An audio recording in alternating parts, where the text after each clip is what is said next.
उसको अच्छी मेडिसिन की ज़रूरत थी, लेकिन वो मैं नहीं दिला पाई, उसको नहीं बचा पाई। उस समय मैं पूरी तरीके से टूट चुकी थी कि बचपन में माँ को खो दिया, फिर बच्चे को, ऐसी ज़िंदगी से जीने से तो अच्छा है मैं ज़िंदगी ख़त्म ही कर लूँ। ऐसे नेगेटिव विचार आने लगे। तब कहीं न कहीं क्लिक हुआ कि नहीं, ऐसी ज़िंदगी से हार मानने से अच्छा है मैं कुछ काम करूँ, जिसके माध्यम से मेरा मन भी लगा रहे और मेरा घर भी चले। तो यही सोच के मैंने सुई धागा हाथ में लिया और मैंने काम की शुरुआत की थी। मार्केट का मुझे आइडिया नहीं था। मैंने सोचा मेरी गांव की बहनें अगर मायके जाएगी तो वो सुंदर बैग ज़रूर लेके जाएगी। यही सोच के मैंने बैग बनाने शुरू किए, लेकिन वो भी इतना आसान नहीं था। जब एम्ब्रॉयडरी तो हाथ से हो गई, लेकिन जो बैग की स्टिचिंग थी वो मशीन से होती थी। मशीन मेरे पास थी नहीं, ना मैं खरीदने के लिए सक्षम थी। एक बार फिर हिम्मत हारने लगी। मैंने सोचा ये काम मैं नहीं कर पाऊंगी। तब मेरे दिमाग में क्लिक हुआ कि नहीं, मेरी तरह और भी बहनें हैं जो ऐसी परिस्थितियों में आगे जूझ रही है, वो भी नहीं बता रही है, लेकिन मैं उनसे बात करके देखती हूँ। तो फिर मैंने मेरी अड़ोस पड़ोस की बहनों से बात की और हमने 10 महिलाओं ने मिलकर एक सेल्फ हेल्प ग्रुप बनाया और 100-100 रुपये इकट्ठा करके एक सेकेंड हैंड मशीन खरीदी और वहाँ से हमने काम की शुरुआत की थी। जब मैं काम करती होती तो मेरे पास में और भी मैंने आके बोलती कि आपके पास काम है, हमें भी काम करना है।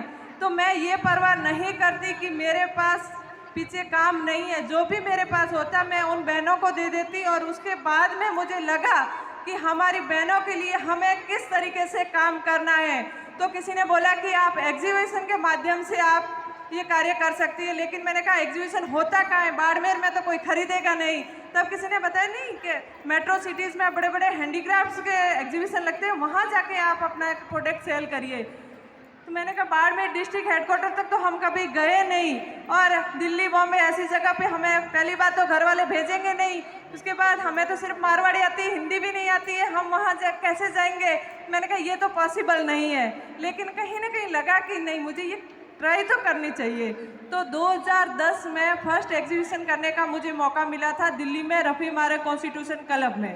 वो एग्जीबिशन था 3 दिन का, और हम वहाँ पे हमारा सामान इकट्ठा किया, कट्टे में भरा, ट्रेन के लोकल डब्बे में बैठ के दिल्ली पहुँचे। बहुत घबराहट हो रही थी कि हमारे प्रोडक्ट किसी को पसंद आएंगे या नहीं आएंगे।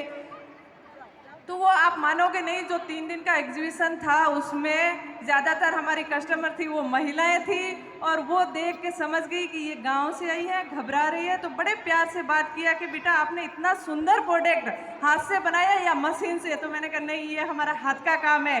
और उन 3 दिनों में हमारी 10 से 15,000 रुपये की सेल हुई, लेकिन वहाँ से हमें हिम्मत मिली कि अब हम पीछे मुड़ के नहीं देखेंगे, हमें आगे के लिए तैयारी करनी है।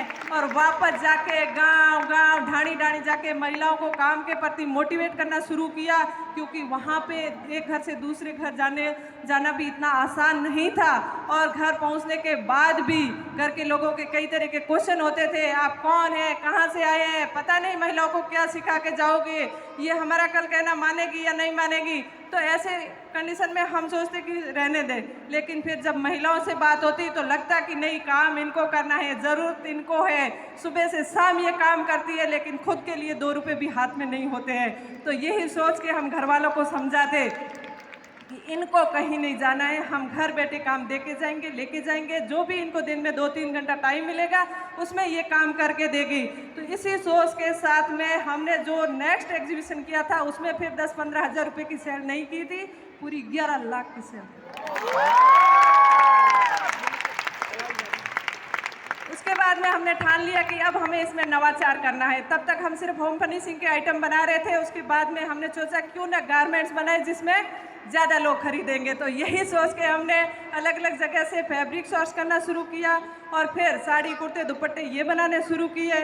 उसके बाद भी इतना आसान नहीं है कि ये प्रोडक्ट सेल कहाँ करेंगे। फिर किसी ने बोला कि आप फैशन शो करिए। मैंने कहा फैशन शो हम क्यों करें, फैशन शो करना है, छोटे कपड़े पहनना है, ये फैशन शो होता है, यही सोच थी हमारी। तब किसी ने बोला कि नहीं, आप हेरिटेज फैशन शो कर सकते हैं। तो उस समय राजस्थान में राजस्थान हेरिटेज वीक हो रहा था, और वहाँ पे मुझे फर्स्ट एग्जीबिशन करने का मौका मिला। सॉरी।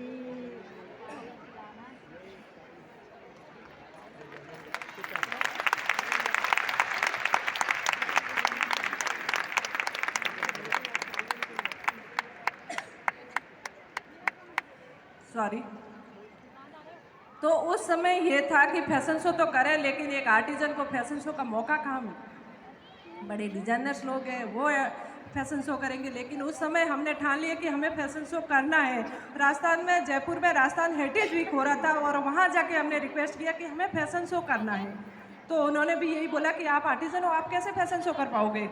मैंने कहा नहीं, मुझे फैशन शो करना है, आप एक बार हमें मौका दीजिए। वहाँ पे जिद किया तो मौका मिल गया, लेकिन वास्तव में प्रॉब्लम ये थी कि बड़े डिज़ाइनर्स लोग हैं, वो अपने हिसाब से कलेक्शन बना के लेके आएंगे। हमारा कैसा कलेक्शन बनेगा, क्या कॉस्ट्यूम डिजाइन रहेगा, क्या कलर थीम रहेगी, यही सोचती। तो फिर हमने सोचा कि हमारे बड़े एनजीओ से हेल्प मांगते हैं, वो हमारी हेल्प करेंगे।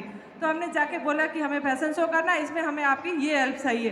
तो उन्होंने भी यही बोला कि रूमा जी, ये आपका लेवल नहीं है, आप जहाँ फील्ड में काम करें वही आपके लिए बेटर है, आप ये जिद छोड़ दीजिए। रोना आया। मैंने कहा कोई हेल्प करने वाला नहीं है, लेकिन मैं ये फैशन शो ज़रूर करूँगी।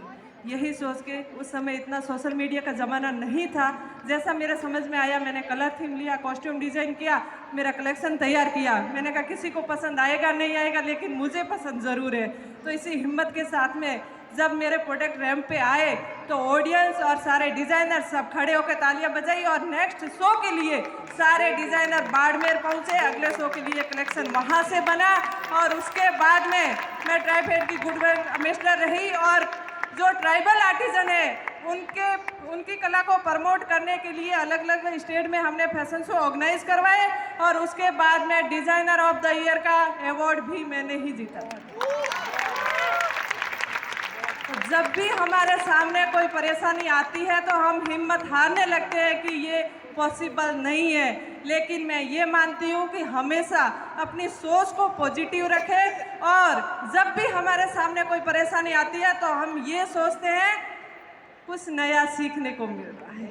इसी सोच के साथ में आगे बढ़ना है। इसी बीच में कई सारे अवार्ड्स मिले, लेकिन वो अवार्ड सिर्फ मेरी अकेली का नहीं, मेरे सामने बैठी जितनी महिलाएं हैं उन सब के लिए है। आप भी इस तरीके से मेहनत करिए। जब मुझे फर्स्ट जिला कलेक्टर के हाथों से अवार्ड मिला तो मुझे यकीन नहीं हुआ था कि एक सबसे छोटा माने जाने वाला सुई धागे का काम, जिससे कोई अवार्ड भी मिलता है, लेकिन अवार्ड के साथ साथ में एक नई जिम्मेदारी मिली थी। और उसके बाद में महामहिम राज्यपाल जी के हाथों और जब राष्ट्रपति जी के हाथों से नारी शक्ति पुरस्कार मिला तो खुशी का कोई ठिकाना नहीं था। दिल्ली आते, दूर से राष्ट्रपति भवन देखते, लेकिन अंदर जाके सम्मान लेंगे ये कभी नहीं सोचा था। और उसके बाद मेरी तो 8वीं में स्कूल छूट गई थी, आगे न स्कूल के बारे में सोचा न कॉलेज के बारे में। लेकिन जब हार्वर्ड यूनिवर्सिटी से मेरे पास में इनविटेशन आया कि हमारे एनुअल फंक्शन में एज ए स्पीकर के तौर पे हम आपको इनवाइट कर रहे हैं,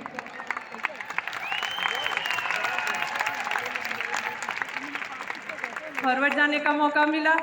वापस आई तो पीएचडी की मानद उपाधि मिल गई। और जब केबीसी से कॉल आया कि हम सोनी चैनल से बोल रहे हैं और आपको इनवाइट कर रहे हैं, मैंने कहा ज़रूर फेक कॉल होगा, क्योंकि मैं तो इतनी पढ़ी लिखी नहीं हूँ, वहाँ पे तो क्वेश्चन आंसर होते हैं, मुझे वहाँ क्यों बुलाएंगे।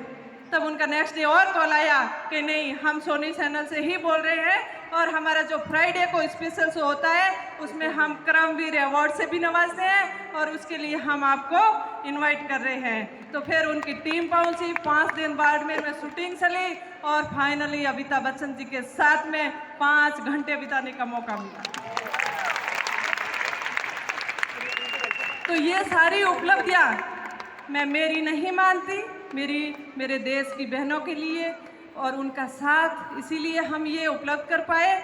और साथ ही मैं हमेशा महिलाओं को ये कहूँगी कि कहीं ना कहीं महिलाएं ये सोचती है कि महिलाओं को आगे बढ़ने से महिलाएं ही रोकती है, लेकिन ऐसा बिल्कुल नहीं है। जो भी है, जैसा भी है, हमारे पास में जो ज्ञान है, हम हमेशा महिला का सम्मान करें, सपोर्ट करें, अपने हक के लिए खुद लड़े। हम सब में कोई ना कोई हुनर जरूर है, तो क्यों ना हुनर के जरिए आगे बढ़े, स्वावलंबी बने। अगर खुद पे विश्वास है तो खड़े रहे, अड़े रहे। जय भारत, बहुत बहुत धन्यवाद। आज के इस प्रोग्राम सेशन के लिए। आप सभी का आभार, शुक्रिया, जय हिंद।